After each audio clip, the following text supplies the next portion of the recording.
Hi, welcome again to another session in this course. We are going to be looking at tuples in Python.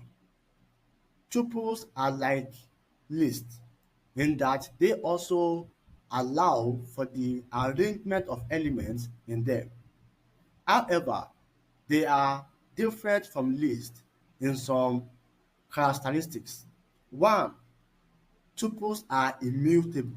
That is, once you create a tuple, we cannot change the individual content or change the arrangement of that tuple.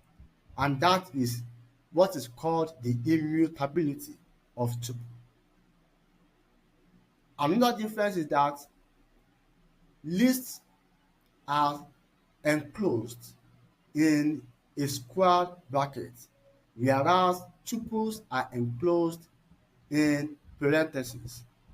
So let's see how we can create it.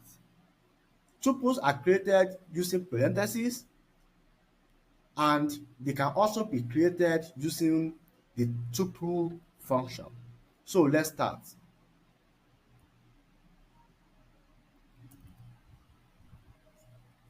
Assuming we want to create student list again, so, and I want it to be a tuple, then I will do something like this.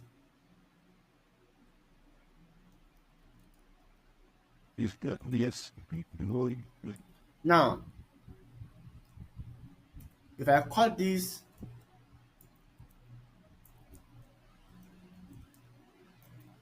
you can see that we have our tuple. If I check the type of this,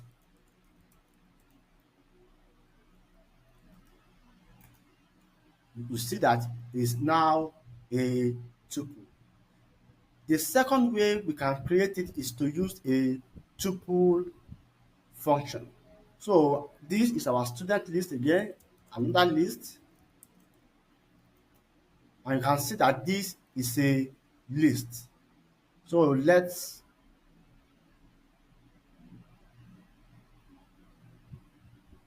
check its type. You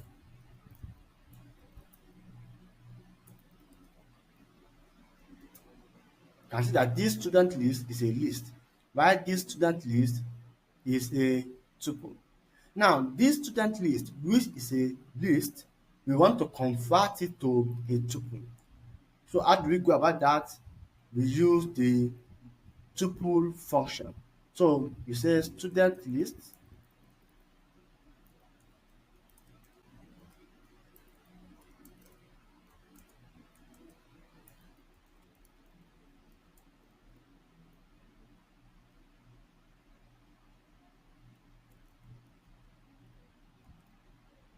So we say the tuple of student list, and we do student list,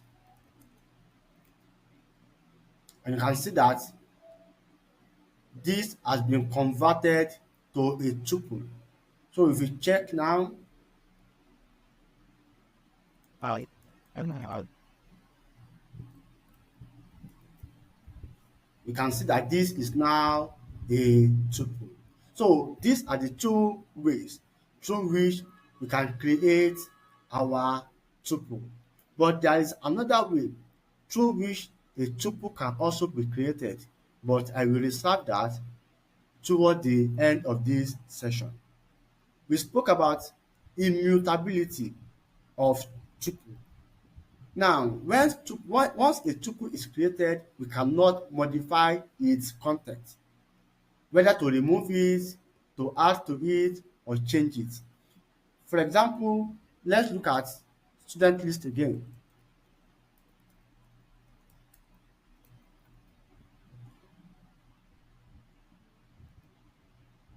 If we want to change Femi to Kemi, assuming it's a list, what we are going to do is to say, okay, this is at index 0. So we put it 0 and then we say equals to whatever we want it to be. So Kemi, this time around, assuming this is a list, this will work. If you can remember very well from our list tutorial. But let's try it for a tuple and let's see what you get. We get an error, and let's see what Python is complaining about. Python says tuple object does not support item assignment. All this grammar can be summarized with one sentence: the immutability of tuple. Good. Tuple also can be indexed, and it follows the same principle like other Python uh, indexing technique. So like here now we have Kemi, this is 0, this is 1, 2, 3. So if I say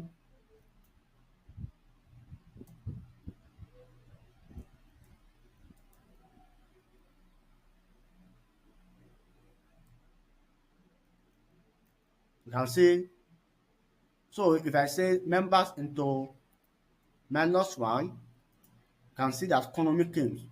So we have explained this in detail in list. So the same thing goes for tuple and also for indexing too. You can also do the same indexing, the same thing go for slicing rather. So if you want to slice, like in list, it's the same principle. Assuming you want to extract Femi, Kumi, and Kumi, so let's say last members. So that will be members. So Femi is index 1. That is 1. And then we want it to go to the last. So we leave it because we want the whole length. So if I call last members, then we can see that we have been able to slice that out. So it's the same principle, and all of these are very important. Now, the immutability of tuple makes it to be very important in one aspect. If you want to store a particular element and you don't want it to change at all, you want the same order without anybody changing it, then you are not going to be storing that data values inside a list. You are going to be choosing tuple to do so. And also tuple is also used for a key in a dictionary. Dictionary is another data structure which we are going to be talking about as we continue in this course. So tuple is immutable, and because it is immutable, it means we cannot change the individual elements of its content. Good. Then there is what is called tuple packing and tuple unpacking. This is how it goes. Look at this, my tuple here. You see that I don't put these values inside anything.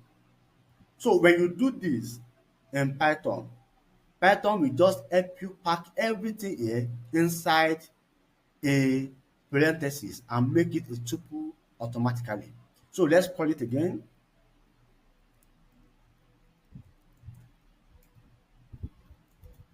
You can see down that this has become a tuple.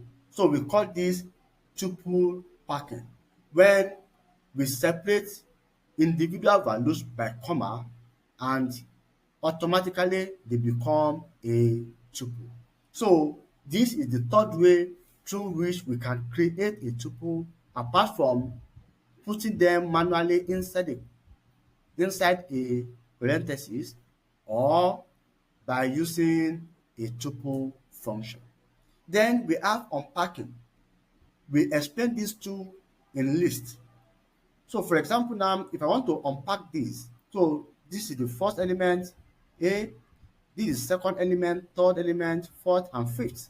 So we can do the same thing with tuple. So I explained this very well in our tutorial on list. So I will not be doing much here again. You can see A we go for 1, B we go for 2, C we go for 2, and D we go for 3, E we go for 2, and F we go for 5. So let's print it. So I'm going to be printing the first three A, B, C, which is going to be 1, 2, 2. So let's see. So 1, 2, 2. Good.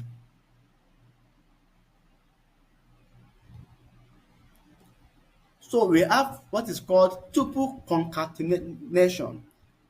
Tuple concatenation means that we put two tuples together. We do not change them. We just make them to stay along one another. For example, these are first tuple animals, this is the second tuple for fruits, and this is the third tuple for trees. You know why I didn't put parentheses here by now. Good. So let's run this. So let's say combined. Combined is equals to animals plus fruits plus trees. So let's our combined. Good. We can see that our combined has been put into the same, into like an extended uh, tuple. So at this point, it is important for us to know that we can actually concatenate a tuple using this particular method. Good. We can also do this for a list. Assuming we want to let's do that. I will convert that. So animal, so I use animal now and not animals. Is equals to animals, list of animals, and then we say fruits equals to list of fruits, and the trees is equals to list of trees. And then we run all of these. So from here now you can see that if I call on animals,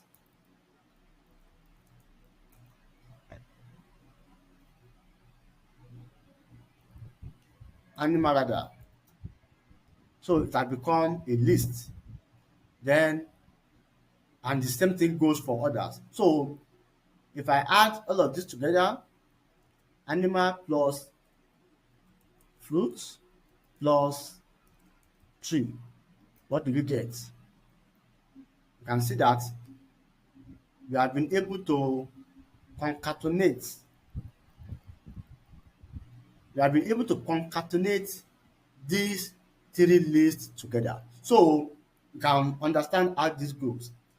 As we continue our journey, we will see how this works. We are going to do a project by the end of this module, and we are going to be putting all of this together to solve the problem we are going to be tackling. Good. If you remember the in and nothing operators, it is also in action in tuples. So let me look at combine. This is it. So let me check if we have goats. So goats and combine. So this goat here, isn't it? So let's check. You see false. Can you pause the video and think for 5 seconds why it is returning false? I believe you should get that because I mentioned this in our video on data type. Good. It's simple. What is here is goat. It does not have S. So remove the S here and then you get true. So you see now, so the in and nothing also works here. So if I say goat not in combine, it's going to remove false. It's going to give us false. Why? Because goat is in combine. Good. So I have explained slicing in tuple on how we can also slice in tuple the same way it goes for list. Then let's talk about the len function. Assuming you have a tuple that contains thousands and tens of thousands of elements, how do you know the total number of elements in that particular tuple? There is only one way forward, and that is using the len function. So let's come again, combine. You see now, so this contain 1, 2, 3, 4, 5, 6, 7, 8, 9, 10. So we have 10 elements. We can't count manually like this when we are looking at thousands of elements. So how do we go about that? We use len function, and then it give us our answer. Good.